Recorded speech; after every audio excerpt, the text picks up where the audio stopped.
Over the last week or so, we told you about the rough seas off our coast and the erosion that's taken place because of it. I'm your community correspondent, Paul Giorgio, in Satellite Beach. That's not the only fallout from the bad weather. I spent the day with volunteers as they helped rescue endangered and threatened sea turtles. Surf's up at Hightower Beach.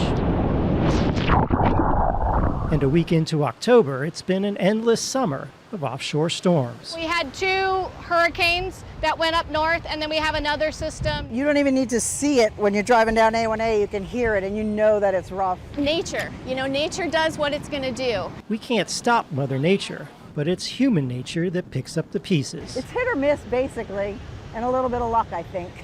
That spirit is what drives Jamie Oliva They need our help. from the Sea Turtle Preservation Society. Right now, I'm looking for washbacks or post-hatchling sea turtles. Oliva and dozens of others sift through sargassum, or what you might call seaweed. Loggerheads are basically this color, tan and brown, and they could easily be camouflaged in this. So it's important to really sift through and make sure there aren't any babies. They're looking for these, baby sea turtles washed ashore by the rough seas. I mean, everybody says needle in a haystack.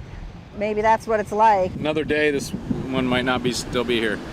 That's why we do it. If these conditions continue, which it looks like, there's going to be a fresh batch coming in. And the job isn't easy, digging through things that have nothing to do with nature. I found a lot of plastics, microplastics, bottle caps. This looks like one of those clips you put in the car for your air sanitizer. And it can be a little dangerous. Remember that needle in a haystack?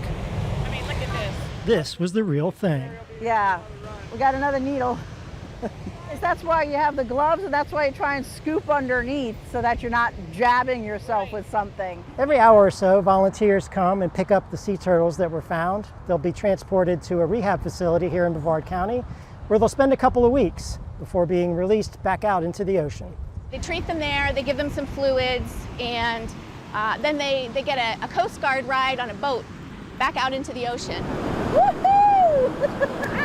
That's what it's all about. So these sea turtles can't help themselves. Hey, turtle rescue! Makes it worthwhile when you dig in. Excellent. I mean, if they're in that sargassum and no one finds them, they will die. What's the last count? Around 100, say that. Around 100, she says.